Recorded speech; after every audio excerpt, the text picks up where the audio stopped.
Bienvenidas todas las personas que siguen esta transmisión al tercer día del coloquio Cultura y Sociedad, Avances y Retos de Investigación, organizado por la Maestría en Historia Cultural del Centro Universitario de los Lagos de la Universidad de Guadalajara. Hoy comenzaremos las actividades del día con la conferencia Debates Contemporáneos sobre la dupla Cultura-Identidad en las Ciencias Sociales, impartida por el doctor Gilberto Jiménez Montiel. El doctor Gilberto Jiménez tiene una larga trayectoria en la investigación, donde ha introducido nuevos campos disciplinarios en las ciencias sociales, como en los casos de la socioantropología de los santuarios, la sociología de las sectas religiosas, el análisis del discurso, la sociología del derecho, la sociocrítica de la literatura, la geoantropología de la región, la sociología de la cultura, sociología de la identidad, así como el concepto de socioantropología del turismo y un diseño original de la epistemología de las ciencias sociales que actualmente constituye su principal proyecto de investigación. Es investigador emérito de la UNAM y miembro del Sistema Nacional de Investigadores Nivel 3. Su productividad académica se refleja en el enorme número de sus publicaciones, entre las que se encuentran 15 libros, además de una serie de productos científicos para la difusión de temas relacionados con su área de especialidad. Ha sido distinguido por su contribución en los estudios culturales desde diversos enfoques. La Universidad Autónoma de Aguascalientes le otorgó el reconocimiento por su labor académica como pionero de los estudios culturales. La Universidad de Guadalajara y de otras 6 universidades de provincia le hicieron un reconocimiento por sus seminarios sobre cultura e ideología en el marco del proyecto Formación de Profesores en Ciencias Sociales. Entre 1987 y 1989, la Universidad de Colima lo reconoció como maestro universitario distinguido Universidad de Colima. El CEICH, UNAM y el Colegio de San Luis lo reconocieron de manera especial por su valiosa contribución a la investigación científica de la cultura. Bienvenido, doctor Gilberto. Adelante. Muchas gracias por su generosa presentación, doctor. Muchas gracias. Entonces, voy a comenzar diciendo, en primer lugar, que el concepto de cultura es un concepto construido. En las ciencias sociales, la mayor parte de los conceptos que utilizamos son conceptos construidos. Esta es la primera nota ya. Y además ha sido construido este concepto a partir de una metáfora, la metáfora del cultivo. Y la cultura es lo mismo que metafóricamente que cultivo, la acción de cultivar. Se trata de un término sustantivado y entonces susceptible, se interpreta. Tiene dos interpretaciones fundamentales: cultivo, la acción de cultivar, y en esta parte entra todo lo que sea formación, educación, etcétera, etcétera, paideia, en el sentido de los griegos antiguos, y después también el efecto, el estado de lo que ha sido cultivado, el estado. Es como cuando observamos un cultivo, queremos saber cómo está nuestro sembradío. Eso es el punto de vista de estado, que a su vez se puede subdividir. Tratándose de cultura, como vamos a ver, ese estado puede ser un estado subjetivo, donde entran todas las teorías del, digamos así, el esquematismo, los esquemas de Bourdieu, los esquemas del cognitivismo, son situaciones subjetivas, o también objetiva, como cuando hablamos de patrimonio cultural, por ejemplo. Así que este es el origen metafórico del término cultura, que se acomoda muy bien a los diferentes sentidos del término cultivar, el término cultivar. En segundo lugar, existen varias publicaciones que tratan de cuantificar la enorme cantidad de significados diferentes que tiene la palabra cultura. Y esto no es el procedimiento adecuado.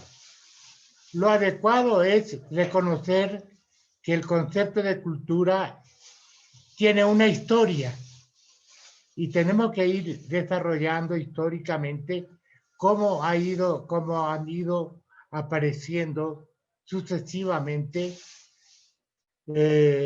los diferentes conceptos de cultura. Así que nada de cuantificaciones absurdas, sino la historicidad del concepto. Lo que interesa, lo que yo hago en mis clases es estudiar el desarrollo de este concepto a lo largo de la historia. Así que nada de cuantificación de 200 significados diferentes y cosas así, como hacían algunos discípulos de Boas. Estas son las dos primeras introducciones. Entonces, decíamos que es un concepto histórico, construido, que ha pasado por diferentes fases. La primera fase, por supuesto, es la famosa definición de Taylor en 1871, la cultura o civilización en sentido etnográfico amplio es el conjunto complejo, significa conjunto bien ensamblado, conjunto complejo de conocimientos, ideas, creencias, arte, etcétera, derecho, y después introduce costumbres, las costumbres, esto interesa enormemente a la antropología, y cualesquiera hábitos o capacidades adquiridas por el hombre en cuanto miembro de la sociedad. Esta ha sido la concepción fundante de la cultura. Como se ve, es una definición enumerativa que termina siempre con etcétera, etcétera. Entonces, después, a partir de esta definición, se ha ido formando históricamente en diferentes fases los diferentes sentidos de la cultura. Hemos pasado por una fase concreta donde la cultura es igual a costumbres o modo de vida o way of life. Pasamos también por una fase abstracta que fue muy importante, como la cultura como modelo de comportamiento en general. El culturalismo, aquí están los discípulos de Boas, casi en masa, están aquí. Así que la cultura como modelo de comportamiento es una fase, una definición que tuvo mucho éxito y parecía que resolvía todos los problemas. Pero había un problema fundamental. Así que definir la cultura en términos de modelos de comportamiento, pues entonces la cultura es todo, menos la naturaleza, porque hay modelos de comportamiento económico, hay modelos de comportamiento político, en fin, hay modelos de comportamiento consumista por todas partes. Y esta idea no permite, esta definición no permite discernir el concepto, la idea diferencial de cultura, en que la cultura es un comportamiento muy especial. Y es así como llegamos a la tercera fase, la fase simbólica, introducida por Clifford Geertz en los años 70, como sabemos, donde se pasa de no ya modelos de comportamiento en general, porque entonces todo es cultura menos la naturaleza, sino modelos de significado, modelos de sentido, pautas de significado. Esta fue la gran revolución de Clifford Geertz y de un alemán de la misma época que andaba por ahí, y que también escribió un libro pesado a la manera alemana, no prosperó, en cambio prosperó el libro de Clifford Geertz, que está muy bien escrito.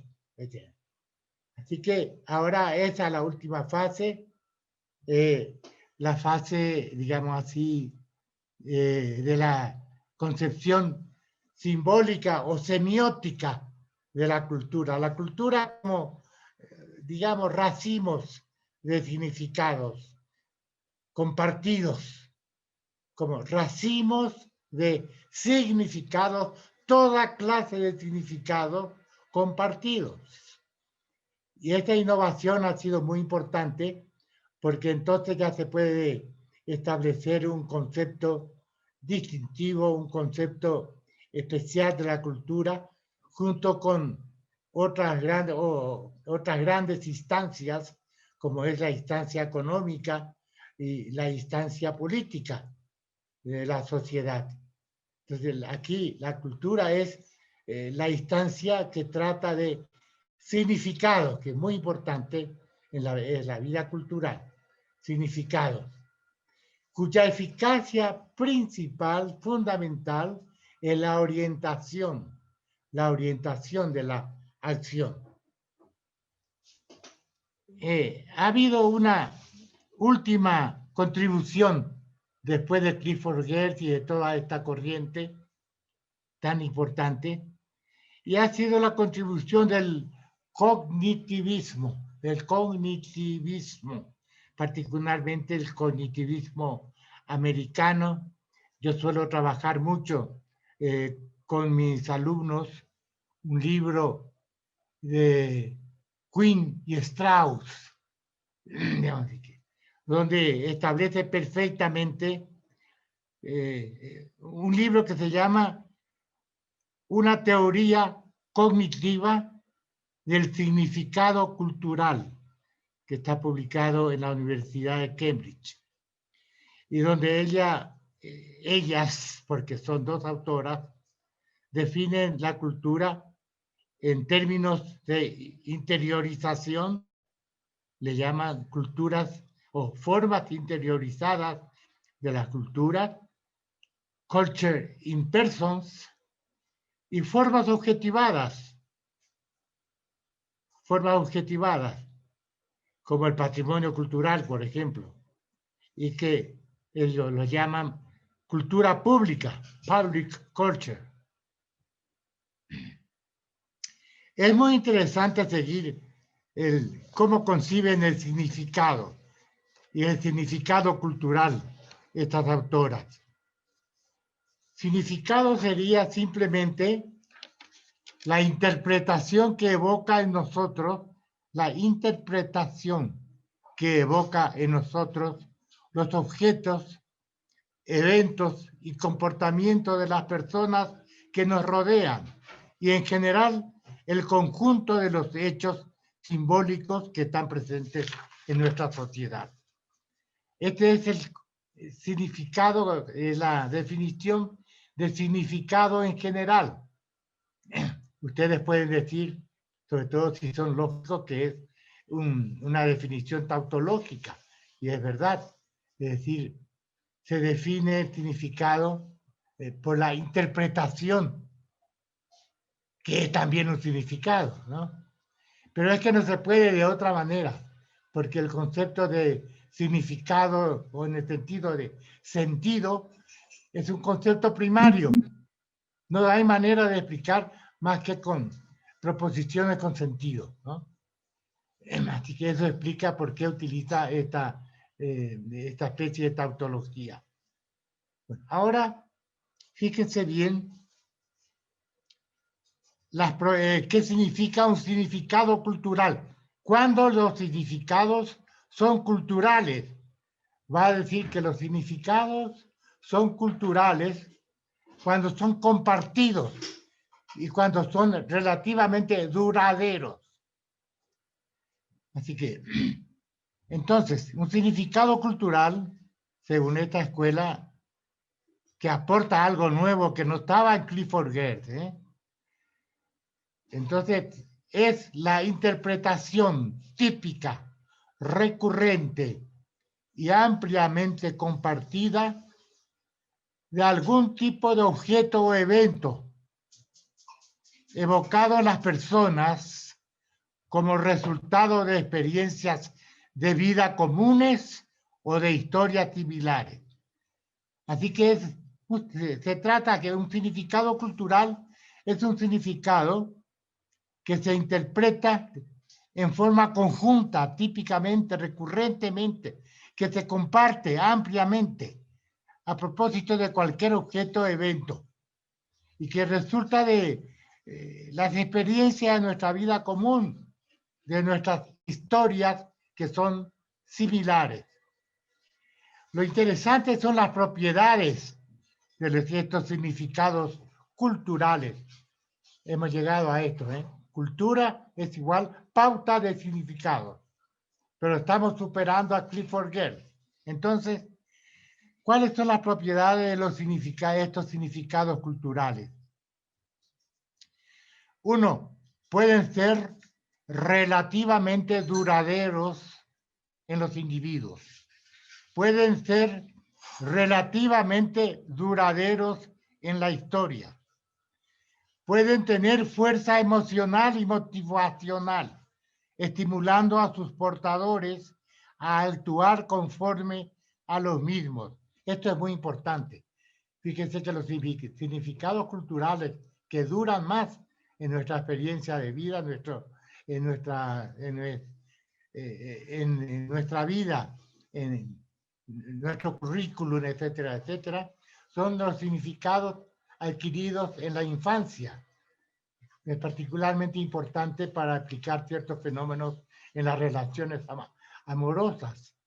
Es decir, una niña que ha tenido sentido miedo o sentido algún tipo de desprotección, de falta de protección en su infancia lejana, o que de alguna manera se sintió y tuvo miedo de ser abandonada. Eso le marca profundamente a esta persona. Y cuando es adulta, es exactamente genera el tipo de persona que tiene, que por ejemplo, que tiene un celo anormal. Esto viene de la experiencia de la infancia. Así que ha sido abandonada en la infancia, teme ser abandonada incluso en sus relaciones amorosas. Por eso es importante esto. Así que son significados que pueden tener fuerza emocional, de ahí la fuerza emocional, y motivacional, estimulando a sus portadores a actuar conforme a lo mismo. Después, pueden ser relativamente temáticos. ¿Qué significa temático? Temático significa, tiene aquí relación con tema, por ejemplo, los temas musicales que se repiten en diferentes músicas, ¿no? O los temas en los cuentos maravillosos. Y finalmente puede ser más o menos ampliamente compartido. Así que estas son las propiedades de cuáles son significados culturales. Así que esto básicamente haces de significados, de cualquier tipo de significado, pueden ser también significados jurídicos, por ejemplo, que compartimos y que duran en el tiempo. Muy bien, sigamos. Funciones de la cultura en cuanto pauta de significado. ¿Cuáles son las funciones? Hay una función principalísima, la manera en que se articula la cultura dentro de una formación social. Yo suelo repetir muchísimo esto con mis alumnos. Es la función de orientación de la acción. Así que digamos que la actividad propia, la causalidad propia, vamos a decirlo así, de la cultura es la orientación virtual de la acción. Y no es poca cosa, ¿eh? La cultura orienta la acción. De ahí su importancia estratégica enorme que no todos captan, ¿eh? Piensan que la cultura es solo simplemente, no sé, de carácter decorativo, de carácter poético, que son bellas artes, etcétera, etcétera. Y no se dan cuenta que es un fenómeno de significación mucho más complejo y que tiene esta propiedad fundamental, orientación de la acción, la orientación de la acción. Así que voy a terminar esta parte dando una definición final de lo que cómo yo concibo la cultura y por supuesto apoyándome en Clifford Geertz y por supuesto en el cognitivismo o esquematismo, digamos así, americano. Así que según mi definición, la cultura es la organización social de significados. La cultura es la organización social de significados interiorizados y compartidos de modo relativamente estable por los actores sociales en forma de esquemas o en forma de representaciones y objetivados en formas simbólicas en el sentido de Clifford Geertz y de John B. Thompson, de carácter objetivo, estas formas simbólicas. Todo ello en contextos históricamente específicos y socialmente estructurados. Esto último es muy importante porque nos está diciendo que la cultura funciona siempre en un contexto conflictivo, de conflictividad entre clases. Por eso, el análisis más completo de la cultura, digamos, tendrá que ser siempre el análisis de la cultura en un contexto de luchas y de oposiciones de clase. ¿Sí? Así que repito esta definición. La cultura es la organización social de significados interiorizados y compartidos de modo relativamente estable por los actores sociales en forma de esquemas. Aquí entra el esquematismo, digamos así, de las ciencias neurológicas o bien del cognitivismo, en forma de esquemas o de representaciones y objetivados en formas simbólicas. Todo ello, esto que sigue importantísimo, todo ello en contextos históricamente específicos y socialmente estructurados, incluyendo sobre todo, por supuesto, la estructura de clase de una sociedad. Y la cultura nunca funciona en un vacío, digamos así, en un vacío de paz y de no conflictividad. Siempre actúa en un contexto de luchas y de luchas de clase.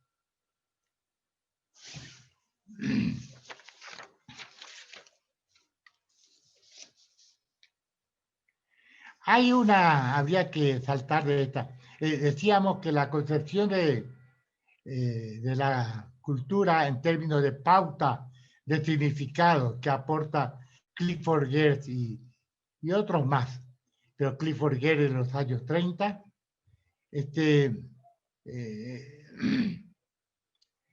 Este concepto fue una revolución. Ayudó enormemente a definir la cultura, digamos así, en el mismo nivel teórico en que definimos la instancia económica y la instancia política. Entonces, la instancia cultural tiene su propia manera de actuar, su propia coherencia, que es una coherencia de sentido, de carácter lingüístico. Así que hay una plena diferenciación en el mismo nivel de abstracción de las tres instancias de la sociedad. Esto es sumamente importante. Pero hay un uso antropológico del concepto de cultura que hay que tener en cuenta. Es que para muchos antropólogos la cultura es básicamente, se define como mundos concretos y relativamente delimitados de saberes, creencias y prácticas. Y en este caso ya no se opone abstractamente el campo de la cultura a otros campos no culturales, como la economía política, sino una cultura a otras culturas. En este sentido, entonces, la cultura se usa generalmente por los antropólogos como sinónimo del todo, es decir, de sociedad. Así que la cultura balinesa, cuando se habla de la cultura balinesa, por ejemplo, se entiende la formación social balinesa, la sociedad balinesa en su conjunto. Es una manera de usar el concepto de cultura. Y repito la definición. Así que se trata en este caso de mundos concretos y relativamente delimitados de saberes, creencias y prácticas. Digamos así como en el capítulo famoso de la pelea de gallos en Clifford Geertz. Así que lo puedo utilizar de esta manera. Pero gran parte de los antropólogos lo usan como sinónimo de la sociedad en general, de toda la formación social. Hay que tener en cuenta estos diferentes usos. Siempre en el plano de así que con esto hemos adelantado bastante. Fíjense que hemos pasado por diferentes fases, diferentes sentidos del concepto de cultura, fundamentalmente de la cultura entendida como modelos o esquemas de comportamiento, a la cultura entendida como pautas, esquemas, sí, pero no de comportamientos, sino de sentidos. Así que esto. Y después una última precisión. En realidad, esta definición no debe entenderse como si nuestra mente fuera un espejo que refleja la realidad y generalmente está implícito esto en nuestra concepción de representaciones sociales, sino ya existe en nuestra mente anticipadamente un esquema para poder interpretar los acontecimientos de la vida cotidiana. Por ejemplo, todos ustedes tienen perfectamente delimitado un esquema subjetivo de cómo recibir en su casa a un visitante, depende de quién sea. No es lo mismo un colega que si reciben al rector de la Universidad de Guadalajara. Ya saben muy bien que no se puede invitar a nadie sin ofrecerle de entrada, aunque sea un vaso de agua, pero sí un traguito. Eso se llama el esquematismo y nos permite interpretar muchísimas cosas, pero ya tenemos un esquema preestablecido en la mente. Es un poco kantiano esto, pero así es. Y ha sido probado en muchísimos experimentos.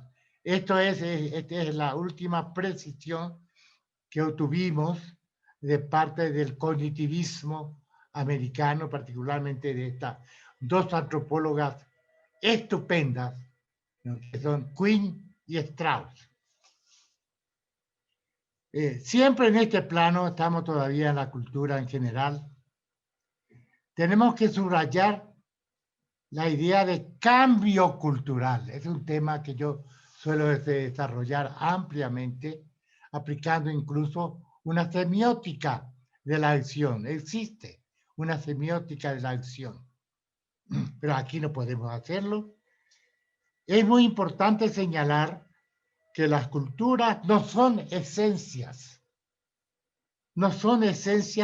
inmutables, sino que evolucionan y cambian. Y el principio fundamental de este cambio, lo que explica el cambio cultural, fundamentalmente, no en forma única, pero fundamentalmente, son los procesos de interculturación sociohistórica. Es decir, el contacto entre diferentes culturas, el contacto intercultural, es el principal factor de cambio en la cultura. Es un tema terriblemente importante. Los contactos interculturales han existido desde siempre, pero se han intensificado exponencialmente en la modernidad debido a la globalización, a las migraciones masivas, a la urbanización, a las guerras de conquista, a las situaciones fronterizas entre naciones y al desarrollo espectacular de los medios modernos de comunicación. Por eso, por lo menos en mi concepción de la cultura, lo intercultural, el contacto entre culturas, es constitutivo de lo cultural. Lo repito, en nuestra concepción, en la mía, lo intercultural es constitutivo de lo cultural, de donde se infiere que la cultura, particularmente en los ámbitos señalados, se presenta hoy como extremadamente dinámica, proteica y siempre cambiante. Por eso la tendencia actual es estudiar la cultura como proceso, cultura-proceso, y no como cultura-producto terminado. Esto es muy importante para los antropólogos. La cultura como proceso y nunca como producto terminado. Existe una enorme literatura sobre esto. Yo suelo durar por lo menos 2 o 3 meses sobre esta problemática en mis cursos. Hay por ejemplo, una fenomenología sumaria de los cambios culturales como cambios de significado. Claro, si la cultura fundamentalmente implica significados, los cambios culturales son cambios de significados. Y dentro de esta fenomenología, por ejemplo, existe esta. La innovación, la extroversión cultural, cuando se utiliza elementos culturales que no tienen que ver nada con la política, por ejemplo, para apoyar el orden político, como ocurre en la India. El hinduismo como algo así como componente esencial del nacionalismo indio. Le llaman extraversión cultural. Está el fenómeno conocido de transferencia de significados. Así que transferencia de significado. Tonantzin, la Virgen de Guadalupe, ¿verdad? Está la fabricación de autenticidad. Está la producción de identidades primordiales, que no se diferencia mucho de la fabricación de autenticidad. Y está lo que se suele llamarse modernización cultural, que ha sido teorizado por Parsons de una manera no aceptable, por lo menos para nosotros, para mí. Modernización cultural. Esto es lo que iba a decirles sobre la cultura en general. Vamos a entrar ahora al tema de la identidad.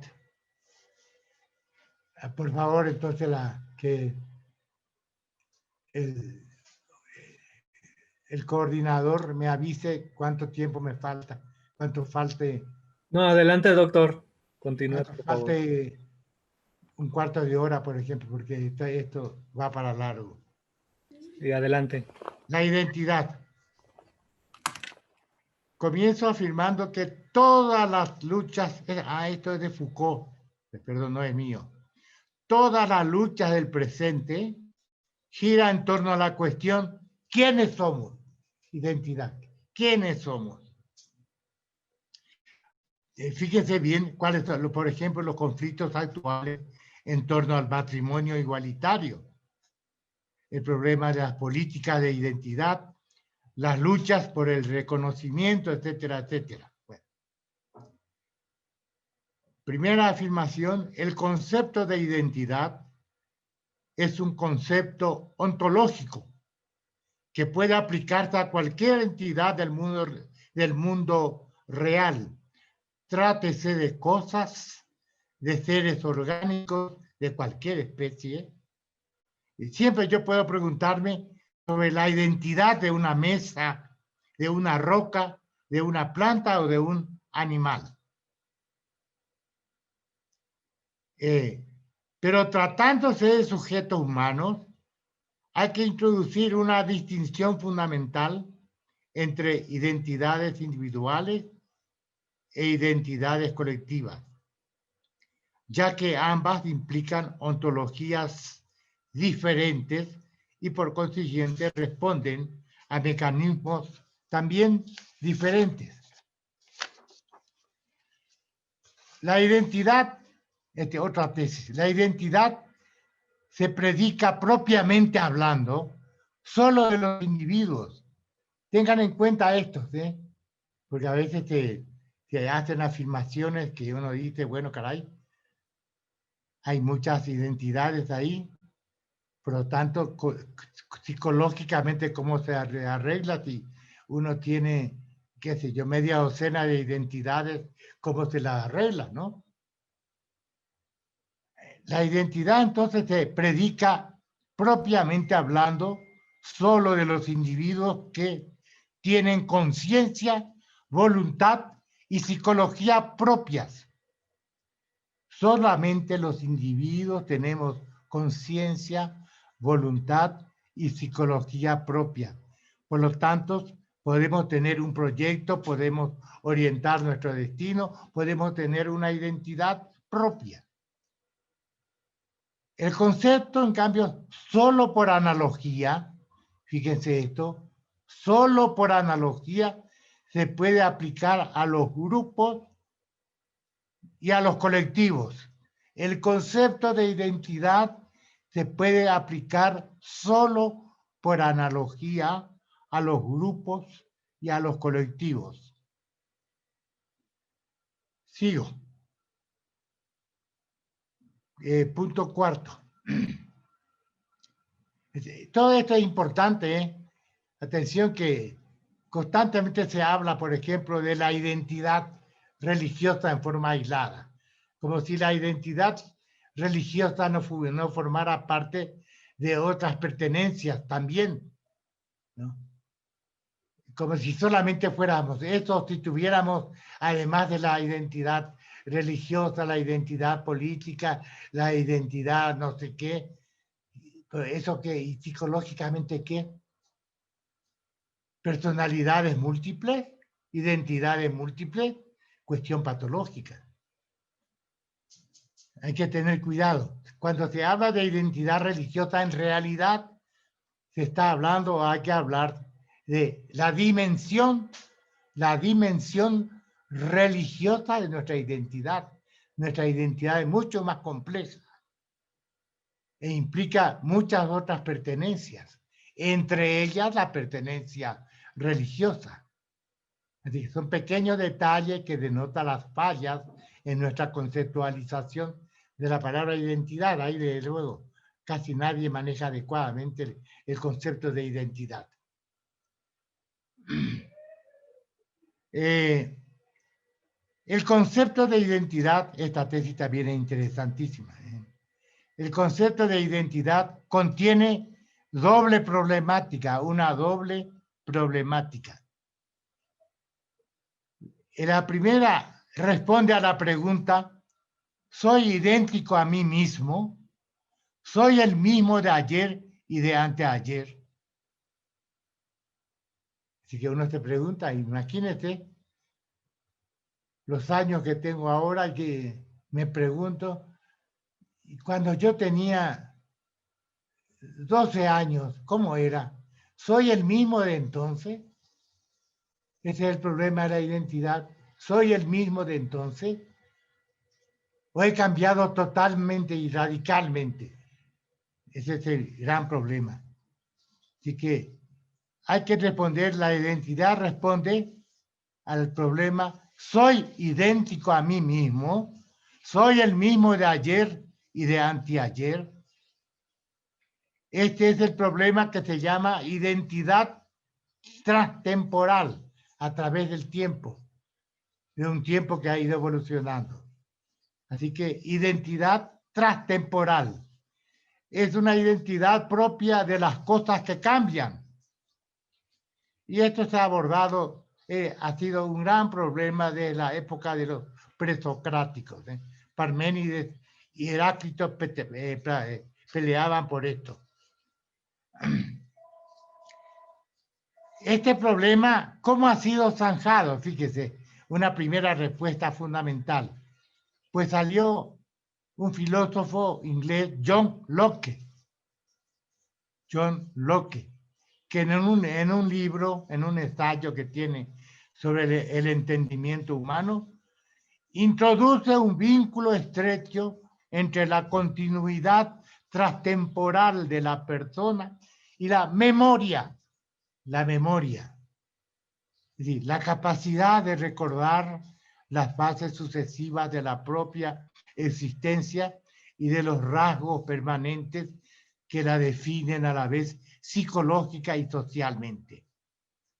Se trata, por lo tanto, de una identidad concebida no en términos de permanencia sustancial, sino continuidad en el cambio.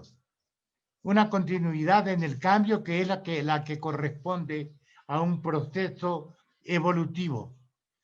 O quizás ni siquiera se trata de un modelo evolutivo y lineal, sino, como en mi caso, por ejemplo, en mi biografía, mi trayectoria de vida, se trata de un proceso dinámico de carácter cíclico constituido por una dialéctica de recomposiciones y de rupturas bien dolorosas. Así que si yo he hecho un vistazo a lo que fue mi trayectoria, nada de evolución en la continuidad, ni 8/4, contradicciones, rupturas dolorosas por todos lados.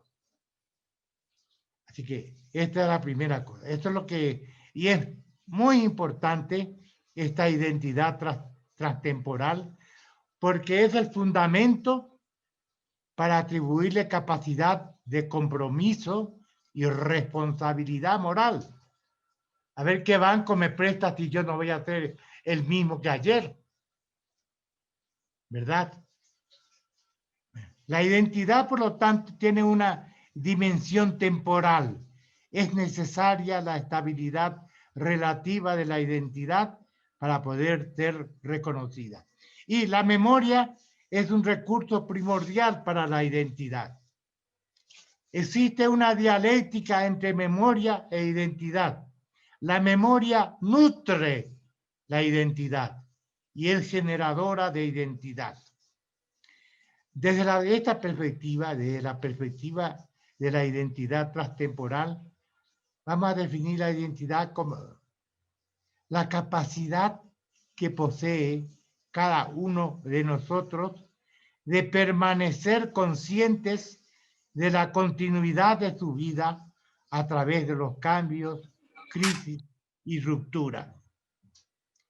Por eso dice Ricoeur, este famoso francés, ensayista, filósofo, por eso dice Ricoeur que la permanencia de sí mismo a través del tiempo implica la prohibición del olvido.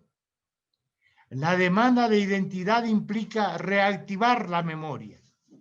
Por eso son tan importantes las conmemoraciones. Cuando se pierde la memoria, se pierde la identidad. El 2 de octubre no se olvida. No, esto se ilustra también, hay películas. Aquí tengo anotado al margen una película que se llama El hombre pasado, de Aki Kaunismäki, que sabe. Bueno, se trata de un culpable famoso, un culpable de un crimen que viaja para huir a tierras lejanas y de repente tuvo un accidente automovilístico terrible y no sabe quién es, ya no sabe quién es. Así que no sabe cómo se llama, no sabe cómo se llama sus padres, qué familia es, de qué país es. Sospecha que es francés porque habla francés. En fin, después lo recibe, qué sé yo, lo recibe un campesino que está ahí cerca y lo ayudan, lo regeneran y resultó ser un gran médico capaz de hacer operaciones cerebrales, etcétera, etcétera. Lo fue descubriendo poco a poco, porque se accidentó alguien, digamos así, de la familia que lo acogió. Él vio ahí que había unos cuchillos en la cocina, agarró un cuchillo por instinto y hizo unas incisiones en la cabeza del muchacho y lo operó. Así, y ahí comenzó a recordar, digamos así, a recuperar la memoria. Hay un montón de películas de este tipo, ¿no? Así que está genial. Yo puedo cometer un crimen, después tengo un accidente, no soy quien soy, por lo tanto, a Dios no debo nada, no soy yo. La importancia de la memoria. Esta era la primera problemática. La primera problemática. Pero que tiene que ver con la identidad transtemporal y aquí la gran resolución del problema es la memoria, un tipo especial de memoria capaz de resolver el problema de nuestra continuidad y de nuestra permanencia a través del tiempo. Vamos a la segunda problemática. La segunda problemática responde a la pregunta: ¿qué es lo que me distingue de los demás? ¿Cuál es la singularidad idiosincrática que me convierte en una persona única e irrepetible? Así que esta es la gran pregunta. Y es mucho más familiar para ustedes porque la función principal de la identidad va a ser esto, la distinción, distinguirnos. Así que, ¿qué es lo que me distingue de los demás? ¿Cuál es la singularidad idiosincrática que nos convierte en una persona única e irrepetible?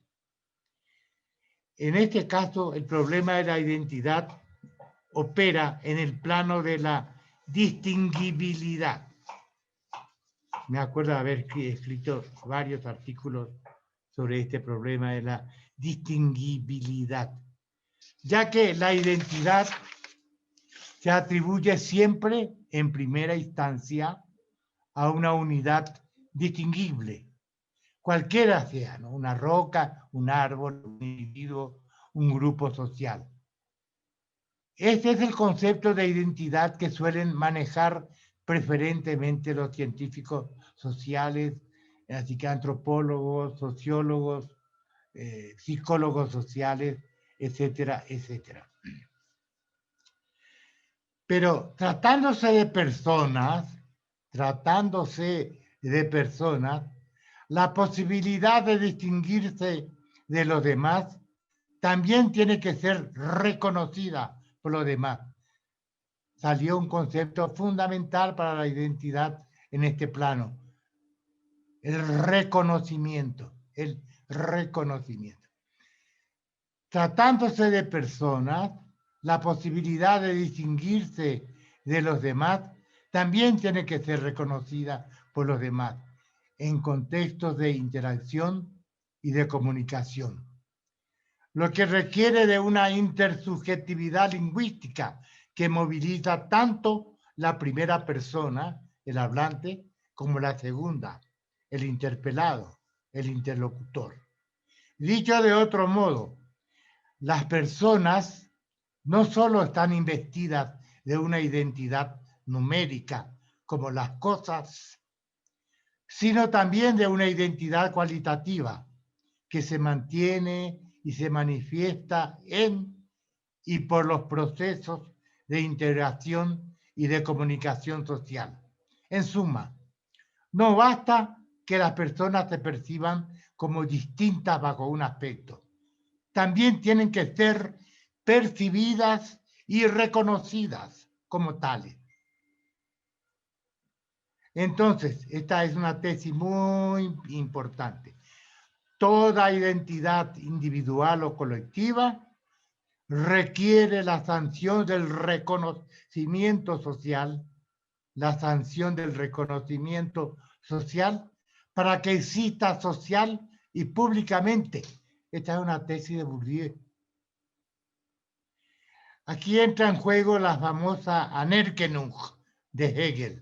En alemán, Anerkennung significa reconocimiento, ¿no? La Anerkennung de Hegel en su fenomenología del espíritu es esa problemática. Aquí también entra los escritos de Bourdieu cuando habla de las luchas por el reconocimiento. El liberalismo se limita, sí, a reconocer la libertad y los derechos humanos, de la igual dignidad de los ciudadanos, pero en términos puramente formales. En la práctica no funciona, sabemos.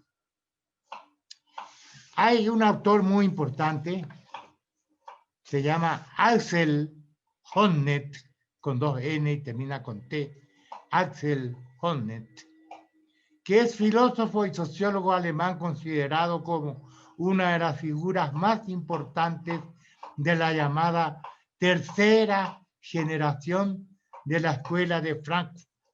¿Se acuerdan la escuela de Frankfurt?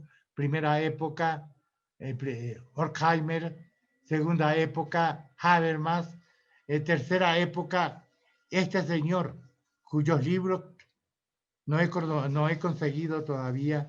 Mis alumnos están a la caza de este libro, que está en francés, pero en alemán, por supuesto, en alemán.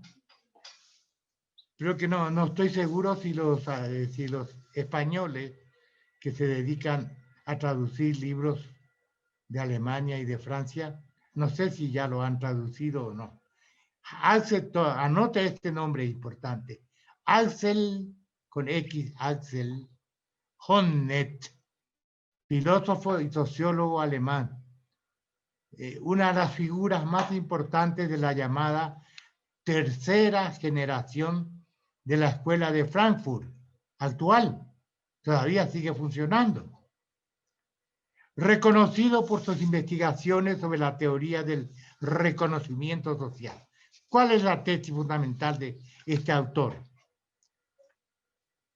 La imagen positiva que podemos tener de nosotros mismos depende fundamentalmente de la mirada y de los juicios y de los comportamientos de los demás hacia nosotros. Por eso esperamos siempre reconocimiento en nuestras interacciones sociales. Esperamos siempre reconocimiento. Pero es en 3 esferas. En la esfera de la intimidad, primero, donde el reconocimiento pasa por el amor y la amistad, los cuales hacen posible la confianza en sí mismo. es decir, la conciencia de la calidad de nuestra propia existencia, de seres, de deseo y de necesidades. Así que esta es la primera esfera, la esfera de la intimidad. Así que cualquiera que haya tenido relaciones amorosas se da cuenta de esto. Soy amado, soy feliz, ¿no? Alguien me ama. Es una forma de reconocimiento. Segundo, la esfera de las relaciones jurídicas, donde el reconocimiento depende de los derechos que nos son atribuidos, permitiendo el respeto de sí mismo, a saber, la certeza del valor de nuestra libertad.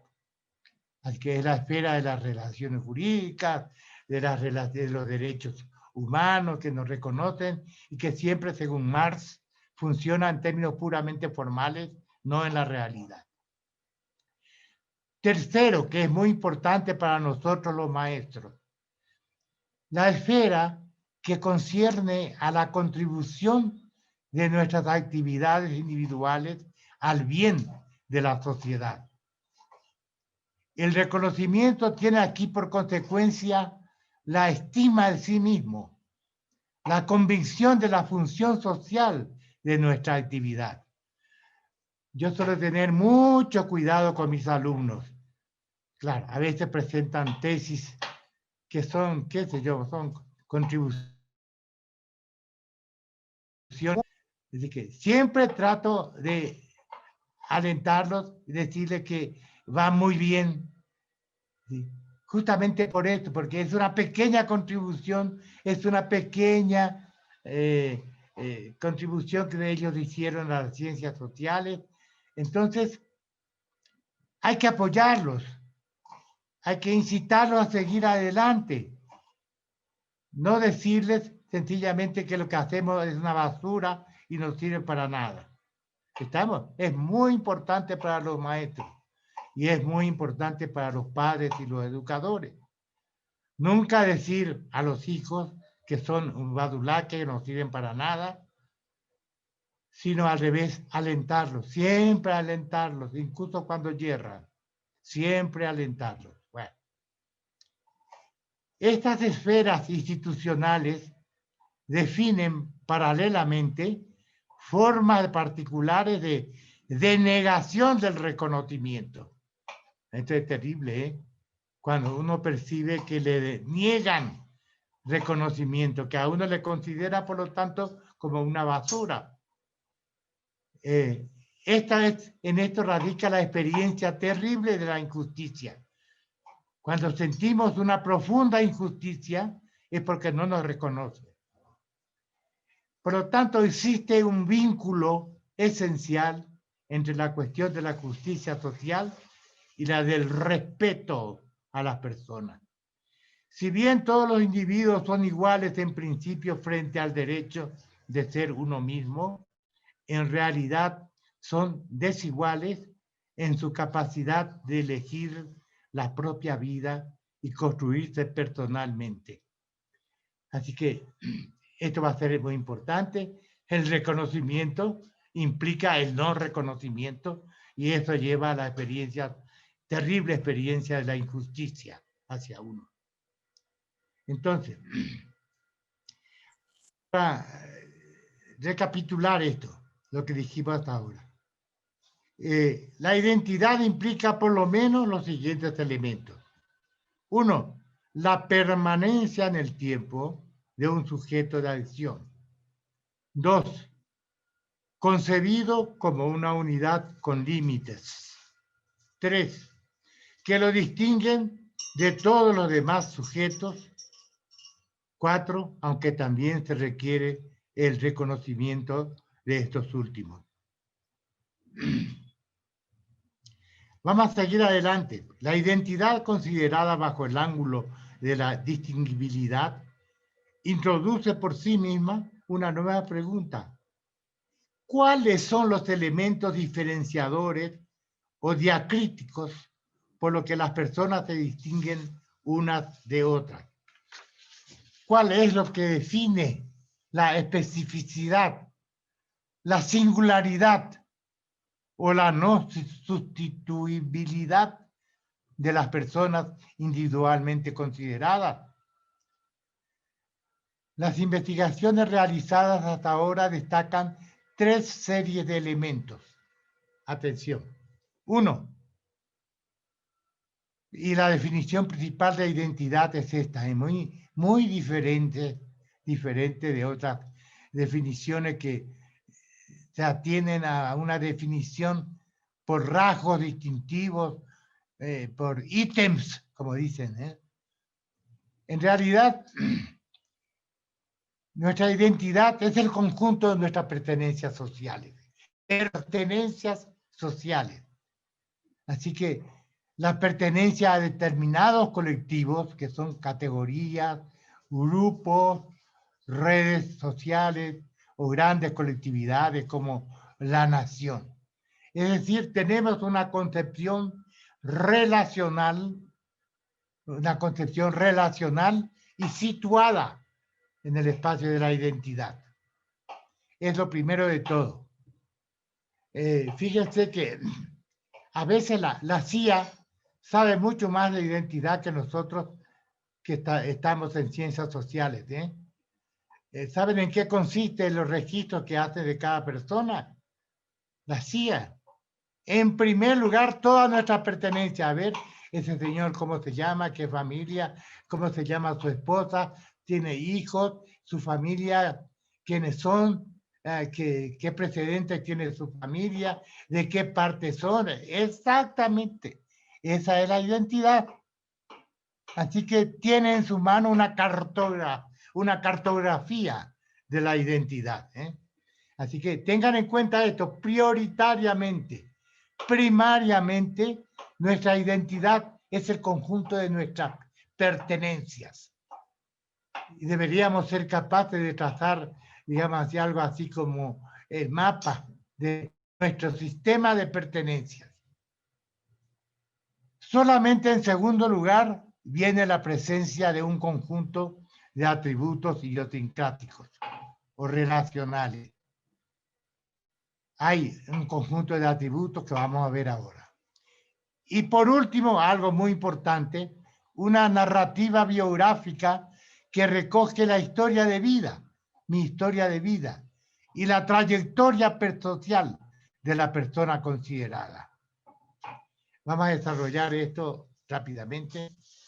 Por lo tanto, el individuo se ve a sí mismo y es reconocido como perteneciendo a una serie de grupos y colectivos, como siendo una serie de atributos y como cargando sobre sí un pasado biográfico incanjeable e irrenunciable. Desde el punto de vista de los sujetos individuales, entonces, la identidad puede definirse como un proceso subjetivo y frecuentemente autorreflexivo por el que los sujetos definen su diferencia de otros sujetos y son reconocidos por estos mediante un conjunto de atributos culturales derivados en primer término del conjunto de sus pertenencias sociales, pero también de sus opciones y preferencias particularizantes. Entonces, los atributos culturales son frecuentemente valorizados y relativamente estables en el tiempo. Entonces, 2 tipos de atributos distintivos. Atributos de pertenencia social, que implica la identificación del individuo con diferentes categorías, grupos, colectivos sociales. Y atributos particularizantes, que determinan la unidad idiosincrática del sujeto en cuestión. ¿Cuáles son esos atributos particularizantes? Uno, por ejemplo, atributos caracteriológicos. Así que de mí puedes decir, qué sé yo, que soy perezoso, que soy generoso, no sé. Pero son atributos caracteriológicos. Dos, estilo de vida. Aquí, en el ámbito universitario, hay estilos de vida ecológicos. Constantemente, ahí la gente sale a correr por la mañana con sus perros. Tercero, la red personal de relaciones íntimas. Esto vale sobre todo para los jóvenes. Así que curiosamente, es una experiencia que tenemos en todos los colegios. Los jóvenes forman grupos de relaciones íntimas, por supuesto con un dirigente ahí. Son fidelísimos, se conjuran fidelidad y demás cosas. Y cuando se muere alguien de ahí, todos están ahí juntos. Y cuando se muere el jefe, digamos, el que dirige el grupo, híjole, no sabe la tragedia que es. Así que la red personal de relaciones íntimas es fundamental, porque son los que apoyan, los que soportan, apoyan nuestra identidad, son los que reconocen nuestra identidad, son relaciones íntimas. Pero también en relación con esto, el apego afectivo a ciertos objetos materiales. Muchos no le prestan atención a esto. Así que no solamente tenemos relaciones íntimas con las personas, también puede ser con los objetos. Hay objetos queridísimos que nadie debe tocar en mi casa, ni mi hermano, ni mi hermana, ni nadie, ¿no? Por ejemplo, yo tengo una colección de zambas argentinas de los años 70, que nadie lo toque. Eso sí que es absolutamente intangible, que nadie lo toque. Puede ser también mi perro, puede ser, en fin, las cosas que amamos, que forman parte de nuestra intimidad, digámoslo así. Estilo, red personal, bueno, apego afectivo a ciertos objetos materiales. Y también una biografía, esto es importante, una biografía propia e incanjeable. Así que esto es. La identidad del individuo, por lo tanto, es única, ¿eh? No tiene múltiples identidades como no tiene múltiples personalidades. Así que la identidad del individuo es única, pero compleja y multidimensional. Es otra cosa. Ningún individuo puede tener múltiples identidades, salvo en casos patológicos, evidentemente. Normalmente, ¿qué pasa? Normalmente el individuo actualiza en los contextos apropiados, en forma sucesiva y diferenciada, todas las dimensiones de su identidad. Pero puede ocurrir que destaque una sola de estas dimensiones de tal manera que eclipse o anule todas las demás. Es lo que un autor, qué sé yo, francés, alemán, no sé, y americano, Debreu, se escribe Debereus con X. Es lo que Debreu llama hipercatetización, palabra psicoanalítica que significa sobrevaloración afectiva y emocional. Así que es lo que Debreu llama hipercatetización de una identidad, es decir, de uno de los círculos de pertenencia al individuo. Así, bajo el régimen nazi, los judíos fueron despojados gradualmente de todas sus identidades significativas, excepto la identidad judía. Y en el curso de este proceso se le despojó también de su identidad personal. Ya no era nadie sino judío. Podrían haber sido también grandes músicos, grandes intelectuales, etcétera, grandes maestros. No, es judío y ya. A los campos de concentración y ya saben ustedes cómo terminan. Muy bien. Cabe también La hipercatequización puede ser endógena o exógena, como en el caso del nazismo y los judíos, ¿no? Pero puede ser también de carácter endógeno. Los guerrilleros tupamaros, cuando entraban en la clandestinidad, como decían ellos, cortaban relaciones con todo el resto de sus pertenencias, ni la familia sabía dónde estaban, etcétera, etcétera. La idea era que iban a ser guerrilleros las 24 horas. Eso se llama hipercatequización de una identidad que, por supuesto, empobrece enormemente la identidad. Otro fenómeno que parecido a esto es la saliency de los americanos, es decir, el carácter saliente que de afuera atribuimos a las apariencias. Digamos, por ejemplo, discriminamos a la gente por el color de su piel. Tiene saliencia, sobresale para nosotros ante nuestros ojos, sobresale el color de su piel. Y eso es lo saliente. Puede también ocurrir otras cosas.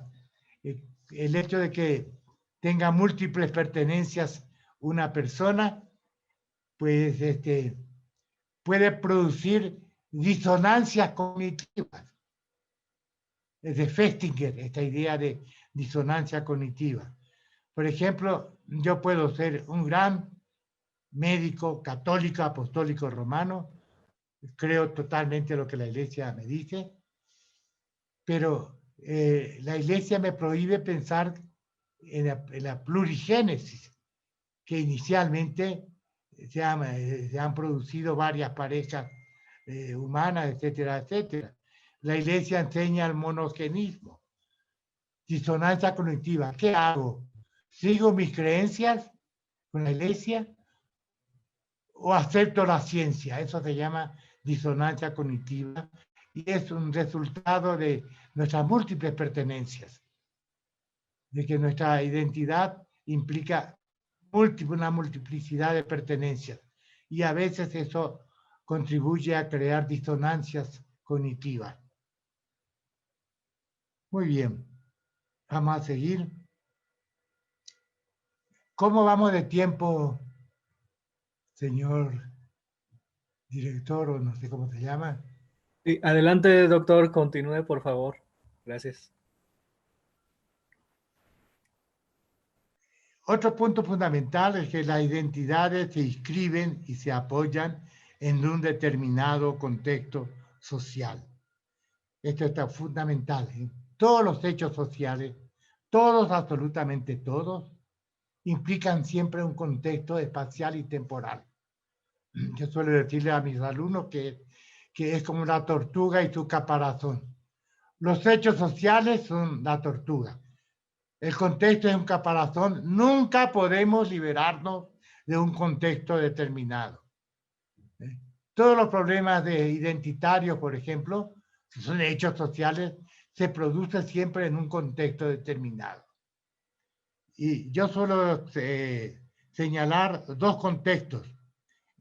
Hace falta, por supuesto, contextos de interacción para actualizar, para realizar nuestra identidad. Necesitamos contextos de interacción estable. Es lo que suele llamarse mundo de la vida, en el sentido de los fenomenólogos y de los etnometodólogos. Es decir, el mundo conocido y dado por descontado. Este es nuestro primer contexto, mundo de la vida.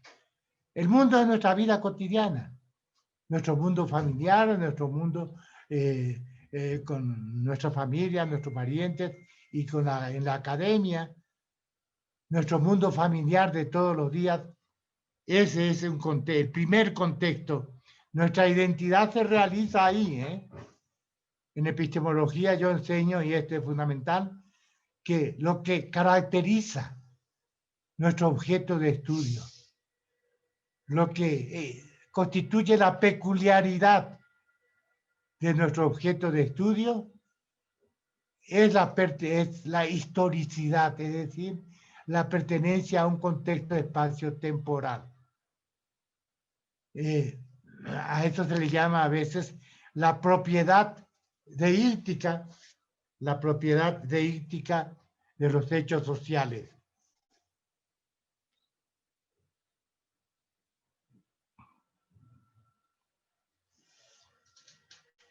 Término que viene de la lingüística, ¿no? De la lingüística de la enunciación.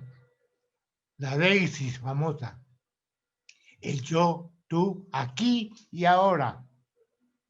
Así que los hechos sociales que nosotros estudiamos, y desafío a cualquiera que me diga lo contrario, ¿no? Tiene la peculiaridad de que se sitúa siempre en un contexto determinado.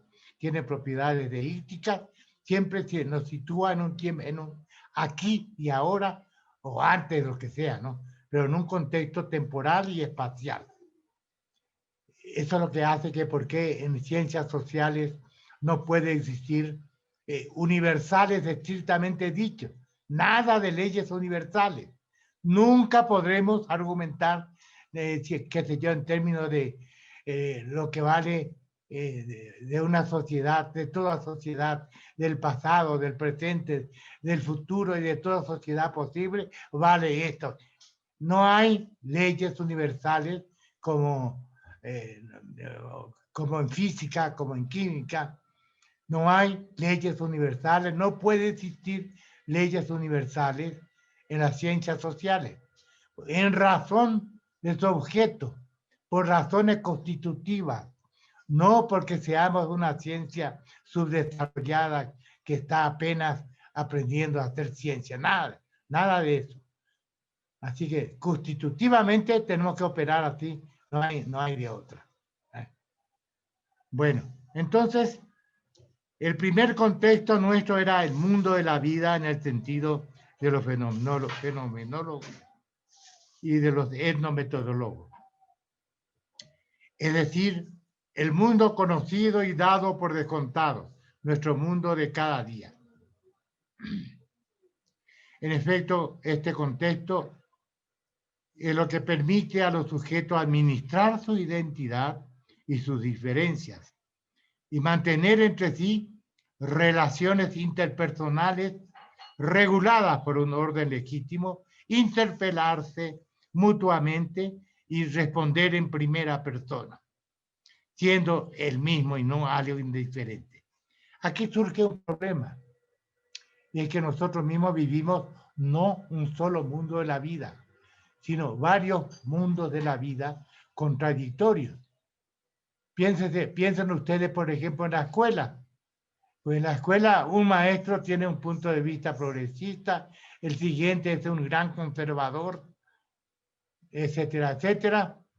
Entonces esto crea un gran problema. Por eso la identidad moderna, por decirlo así, implica no un destino, no tenemos por destino una identidad determinada como en la época prehispánica, ¿no? Tenemos que elegir nuestra identidad. La situación actual, la multiplicidad contradictoria a veces de los mundos de la vida, hace que nuestra identidad, que tengamos que elegir nuestra identidad. Nuestra identidad ya no es un destino, es algo que tenemos que elegir y construir nosotros mismos. Esto es fundamental.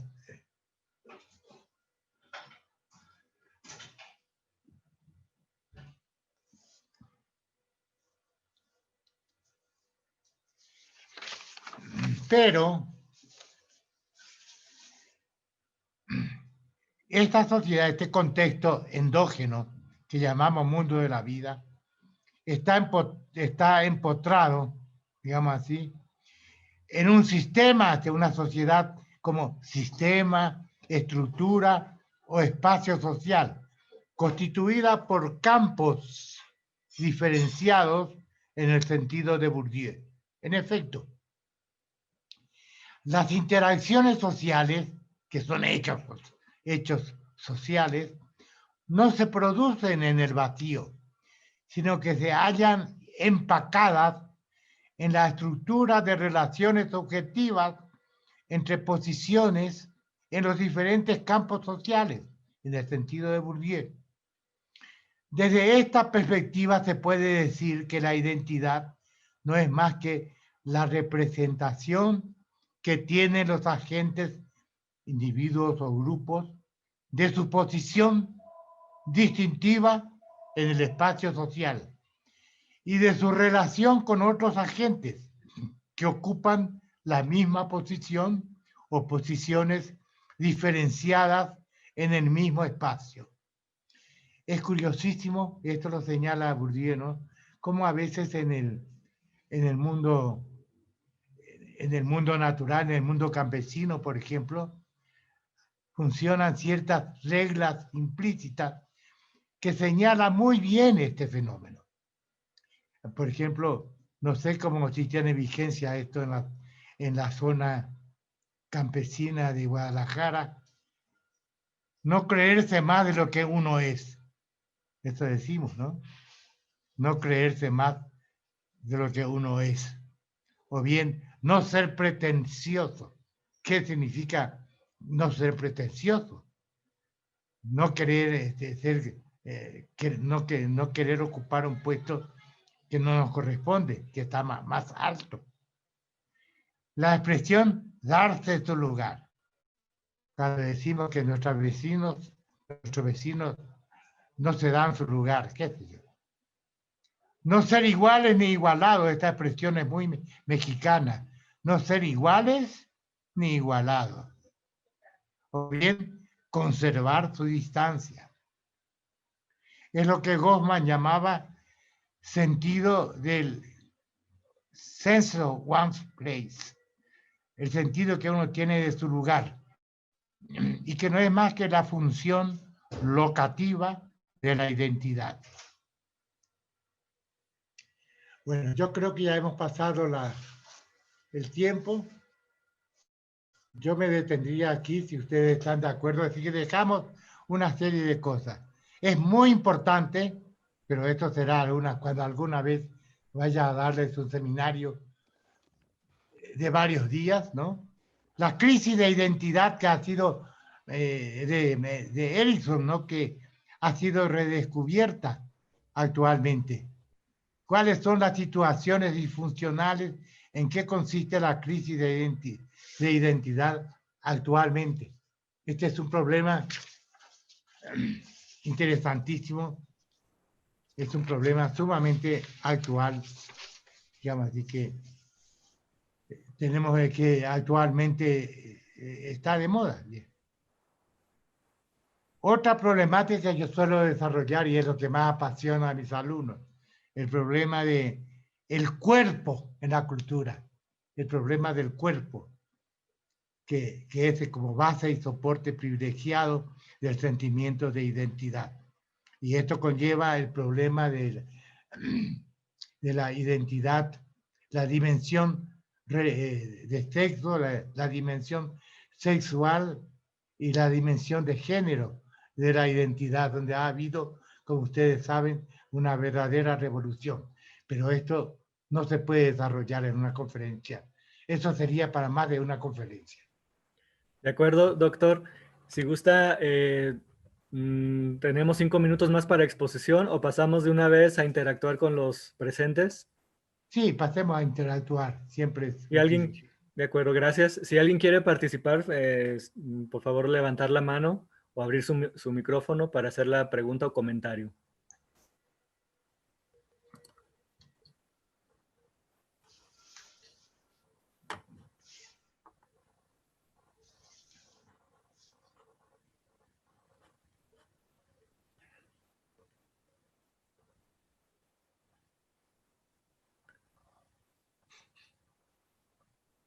Parece que por ahí hay, en Doctor. el chat, no sé si hay algunos aspectos, creo que hay una compañera que está pidiendo ahí repetir el nombre de la película que estaba recomendando el doctor, no sé si nos podría hacer ese favor. A la ahí. pérdida de memoria, que es fundamental. Muy bien. Bien. Dice la doctora Lorena Cortés que quiere intervenir. Adelante, doctora. Buenas tardes, muchas gracias. Wow, para mí siempre es un placer escuchar al doctor Jiménez. Ya hace varios años tuve la oportunidad de participar con él en un seminario en el Colegio de San Luis, y este tema de la identidad creo que en este momento es más clave que nunca, ¿no? Con toda esta situación que vivimos de las búsquedas de los jóvenes, de qué quieren ser ahora. Me gustaría que nos comentara un poco más, doctor, sobre esto del mundo de la vida, el contexto endógeno, pero también como la parte exógena. ¿Qué ve usted que está pasando con estas identidades individuales y colectivas de los jóvenes de ahora en este contexto de pandemia? Bueno, yo generalmente abordo problemas, digamos así, de fondo, en sentido amplio. No tengo estudios de investigaciones particulares sobre este problema. Pues lo cierto es que basta que miremos alrededor de nosotros mismos para ver cuánta diversidad de opiniones, de compromisos hay alrededor nuestro. Es impresionante, ¿no? Nomás en el área progresista hay una enorme variedad. Está el PRD, supuestamente era progresista inicialmente, ¿no? Hay otras versiones, pero cientos de versiones de lo que debe ser. Hay versiones radicales, digamos así, que hay que cambiar radicalmente la sociedad. Hay proyectos feministas muy importantes. Tenemos compañeros o colegas que van por un lado, que generalmente siguen, qué sé yo, autores conservadores en las ciencias sociales, que aborrecen todo lo que implique innovación o renovación en el plano teórico, afrontar nuevas problemáticas. Por ejemplo, a veces yo observo que hay una serie de tensiones entre investigadores que descubrieron últimamente las emociones y piensan que todo se explica, todo se moviliza por las emociones, y nunca se pregunta cuál es el origen de las emociones, y que las emociones lo explican todo. O bien, al revés, conservadores que repiten exactamente lo que Kuhn llamaba ciencia normal. Hace lo normal que siempre se hizo, y incluso frente a sus alumnos lo que les exige son manuales que establecen la normalidad en las ciencias sociales. Estamos rodeados, digamos, de nuestro mundo de la vida ya no es unitario. Así que en la época prehispánica, en los grupos étnicos, cuando eran, atención que aquí ha habido un cambio muy importante. Nuestras colectividades indígenas, nuestros grupos étnicos, ya no son grupos corporados como eran, qué sé yo, a comienzos del siglo, en la época del porfiriato, mucho menos, etcétera, etcétera. Son grupos categoriales, casi como grupos voluntarios. Nadie se da cuenta y nadie tematiza ese problema. Hay dos investigadores curiosos, investigadores americanos de una universidad privada americana, que puso el dedo sobre esta cuestión de cómo las identidades corporales, identidades fuertes, donde la opinión del jefe, digamos así, del grupo étnico era la única opinión posible, era también la opinión individual, donde las identidades son terriblemente fuertes, memorias fuertes, etcétera, etcétera. Ese tipo de comunidades no existe más. Y atención que muchas veces, por razones políticas, se argumenta como si existiera todavía. En realidad ya son grupos completamente voluntarios, no adscritos, como si fueran grupos que tuvieran propiedades adquiridas. Ya no son grupos adscritos. Ya ve, esto es para tomar conciencia de que cómo dentro de uno entra a la universidad, no sé por dónde le toca, se ve contradicciones entre los maestros, en sus posiciones hasta políticas, y entonces mi identidad tengo que formar de alguna manera porque tengo un proyecto. Yo entré con un proyecto a la universidad y quiero seguir ese proyecto. Entonces, ahí está el problema. Mi identidad no es algo preestablecido, predado, como en la época en que todavía las identidades étnicas eran identidades fuertes, de memoria fuertes, eran lo que se llama identidades corporadas, que prácticamente no existe más. Esa era la idea, aunque se reivindique el título. Bueno, entonces en esta circunstancia, ¿qué haces como alumna? ¿No? Tienes que elegir tu identidad, tienes que elegir qué rumbo vas a seguir, tienes que establecer un proyecto, porque el proyecto sigue una identidad. Así que identidad y proyecto van juntos. Tengo capacidad de establecer un proyecto personal, y para eso tengo que elegir entre muy diversas orientaciones posibles. Este es uno de los problemas. Esto sería la cosa, ¿no? Y esto es muy importante para ver situaciones escolares, porque ahí están nuestros adolescentes, y para ellos es un problema de la identidad, ¿eh? Es un gran problema. Muchas gracias, doctor. Eso es. Muchas gracias. Patricia Bravo también quiere participar. Adelante, Patricia. Sí, gracias. Buenas tardes. Y pues muchísimas gracias al doctor Gilberto Jiménez. Realmente es, bueno, aprende uno muchísimo, ¿no? La pregunta que yo quería hacerle era que en el tema de identidad transtemporal mencionó usted que también en esta parte depende cómo nos constituimos en nuestra responsabilidad y nuestro compromiso moral con la sociedad. Ahora, lo que yo observo es que, digamos, cuando estamos, por ejemplo, en este país como México, en donde la palabra moral tiene, digamos, como muchos cuestionamientos, se le critica y finalmente hay estos problemas de violencia de personas de todo tipo, jóvenes de todo, que tienen, digamos, esta relativización moral.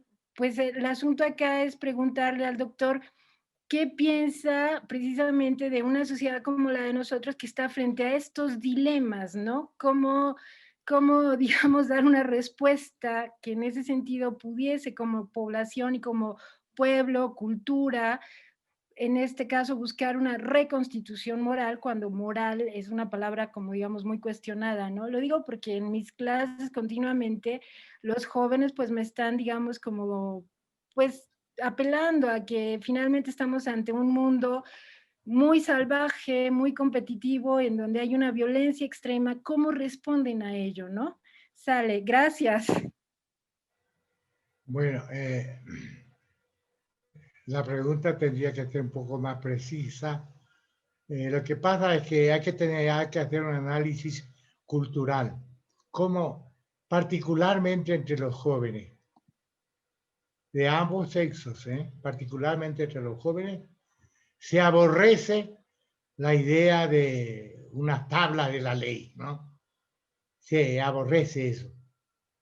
Pero se prefiere vivir una vida práctica, de una manera práctica, personal, así que uno puede ir señalando perfectamente en los comportamientos de los jóvenes, muchachas y muchachos, llaman así, elementos de moralidad, qué cosas son aceptables a sus ojos en cuanto a comportamiento, qué cosas no son aceptables. Es decir, que odian, digamos así, las tablas de la ley de Moisés, pero no pueden evitar en su conducta someterse a algunas reglas. Prefieren vivir las reglas y las reglas de la moral también, digamos así, de manera práctica, en su vida práctica. Y si, no sé, un buen estudio sobre comportamiento moral de los jóvenes tendría que sacar a flote cuáles son los elementos mínimos que ellos aceptan como elementos que no pueden ser transgredidos, digámoslo así. La respuesta general es esta. Por eso en política generalmente no se tiene en cuenta la idea de establecer decálogos y guías de moral. No funciona para los jóvenes y para las muchachas, para las feministas, para los que se consideran modernos, así que no quieren ser moralistas. Así que esta es la idea. Pero viven una moral a ras de prácticas, a ras de prácticas. Entonces, eso sería objeto de investigación. Sería interesante objetivar qué es lo que los jóvenes consideran como aceptables en sus comportamientos gregarios, ¿no? Y qué no. Así, esa es una sensibilidad cultural. De ahí la resistencia en el plano político a que se establezca una especie de ley moral, ¿no? O ya se estableció, no sé, una especie de guía moral. Eso es lo que no quieren. Sí, quieren la autorresponsabilidad, ¿no? Digamos, sobre todo el sector joven. El sector más de mayor edad no hay problema. Los que nos educamos con catecismos y demás cosas, no hay problema. Pero no es la nueva sensibilidad. Según yo, eso que es una interpretación política, habría que ver y hay que tener en cuenta políticamente. Eso sería mi respuesta, ¿no? Es una cuestión cultural actual, moderna, que hay que tener en cuenta, que no hay que despreciar. Y después de todo, tampoco los jóvenes y ellos y ellas pueden prescindir de una moral práctica, de una moral a nivel de práctica, y hasta podríamos estudiar y señalarles que también ellos siguen una moral implícita que consiste en esto, en esto, en esto y en esto. Por supuesto, no en la sana distancia. En su moral, no, la sana distancia es enemiga del amor. Gracias, doctor. Tenemos un comentario en el chat. Paola Melissa Michao Jiménez dice, hay un problema en la parte de la formación de la identidad. Cuando aún estás formando tu identidad para ese proyecto con el que entras a la escuela y aquellos guías profesores te dicen algo que te inestabiliza, a veces comentarios de que no es suficiente lo que haces y solemos dar todo de nosotros en ese momento. Es cierto. ¿Hay alguien más que quiera participar? Bueno, puedo responder rápidamente. No, Sí, hay adelante. que tener muy en cuenta esto, particularmente en la escuela, donde están nuestros adolescentes, en plena formación de su identidad. Así que si aparece un maestro ahí con actitudes negativas que reprime y no reconoce, no estimula, entonces eso es grave. Eso realmente puede marcar el destino y la identidad de la gente. ¿Estamos? Esa es la cosa. Gracias, doctor. ¿Algún otro comentario? Bueno, pregunta aquí en el chat Lorena Cortés. ¿Considera usted que la identidad ahora funciona como un paquete de certidumbres para el sujeto en su entorno local y en el global?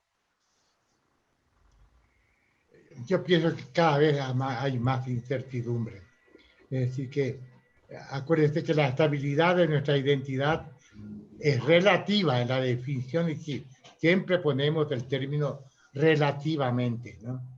Así que es durable relativamente a nivel individual, a nivel social. Es temática relativamente, etcétera, etcétera. Así que la identidad moderna es exactamente al revés, es sumamente reflexiva, consciente, etcétera, etcétera. Entonces, es exactamente lo contrario. La incertidumbre acompaña la elaboración de nuestra identidad, pero no hay de otra. Es decir, que hay que pelear para defender nuestros proyectos, porque los proyectos, como dijimos, están ligados a la identidad. Si no hay identidad, no hay proyecto. Gracias, doctor. Pregunta Sopsis. ¿Cuál es la función de la familia y los padres en la formación de esa identidad desde la infancia? Pero fundamental, son ellos justamente los que van a orientar en sentido positivo y en sentido negativo el porvenir de sus hijos. Así que si están todo el día reprimiendo y diciendo que son basura, que no van a hacer nada en la vida y demás cosas, ¿no? Eso marca profundamente la identidad, le crea a uno un complejo de inferioridad, digámoslo así, ¿no? Por eso decimos que sobre todo en la escuela y en la familia, por supuesto, hace falta estimular siempre, reconocer los menores éxitos de los alumnos, o de los hijos, los menores éxitos, y saber disculpar sus errores. Son jóvenes, son adolescentes, están aprendiendo a vivir. Hay que tener en cuenta esto. Lo que pasa es que hay muy poca educación para los padres, ¿no? Para la educación de los padres. En gran parte, nuestro porvenir puede verse truncado por padres represivos, por ejemplo, o una familia represiva una familia que se ha pasado la vida reprimiendo y ninguneando a los jóvenes. Esto es gravísimo. Así que sabemos muy bien, hablamos del reconocimiento, ¿no? Como parte de la identidad. Evidentemente que el desconocimiento, la experiencia de la humillación y de la injusticia, pues trunca mis proyectos personales, porque soy un pobre hombre infeliz, nadie me reconoce. Es que es fundamental para la familia y para la escuela. ¿Estamos? Y para los profesores, ni qué decir, es una gran responsabilidad. Es decir, yo sé que mis alumnos tienen a veces proyectos que no son nada importantes, pero es un pequeño esfuerzo que ellos hicieron. Y entonces trato de reconocerlo. Por ser pequeño, justamente trato de reconocerlo para impulsarlos. Y uno nota enseguida cómo se sienten felices, ¿no? Y estimulados. De eso se trata. Gracias, doctor. Alfredo San Martín comenta en el chat, felicitarlo. Doctor Gilberto, primeramente, para la formación humanista, ¿qué debe uno de considerar para forjar una identidad necesaria para la actualidad? Bueno, es una pregunta muy genérica, muy abstracta. Así que para la formación humanística, pues uno tiene que orientarse hacia las materias humanísticas y en lo posible recibir, ¿no?, estímulos y apoyo por parte de literatos, de gente de letras, de gente del arte que sean capaces, que yo sienta, que sean capaces de conducirme adelante y que respeten mi creatividad. Porque otra cosa que los alumnos adoran es el reconocimiento de su creatividad personal, aunque sea pequeña. Pero quieren que se acepte su creatividad y no que se le imponga, se le diga esto no está bien, hay que ir por otro lado, esto no, etcétera, etcétera. El principio siempre es el mismo.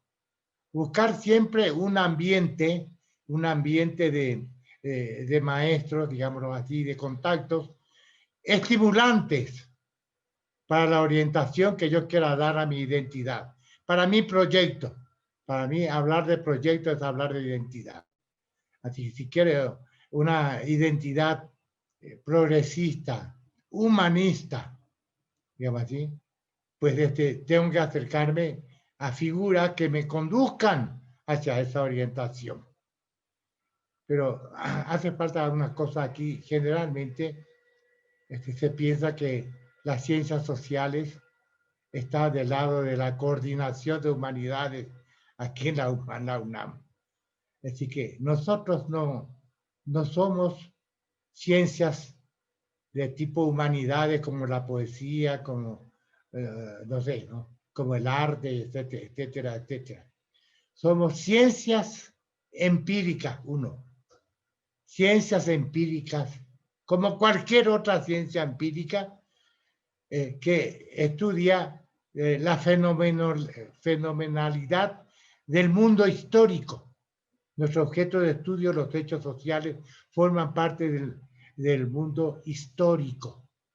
Así que en realidad, hablando propiamente, si los administradores de la institucionalidad universitaria supieran epistemología, ciencias sociales tendrían que estar en la otra coordinación.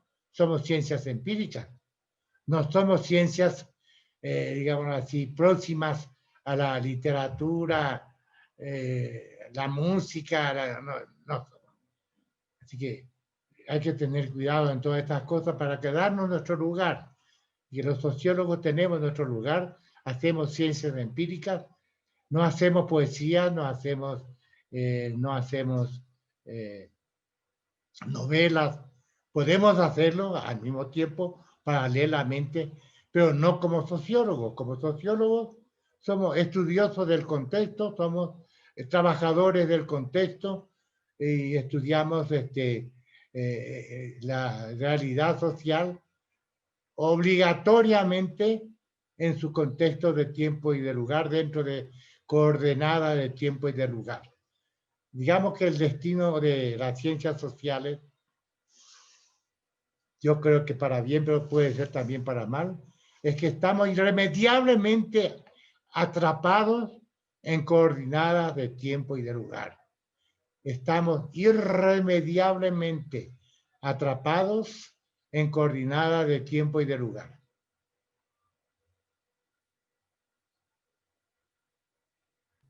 Bien, gracias, doctor. Hay otro comentario, Adriana Reyes. Gracias al doctor por su interesante ponencia. Felicidades por su gran experiencia en los temas que ha compartido. Si ya no hay más comentarios,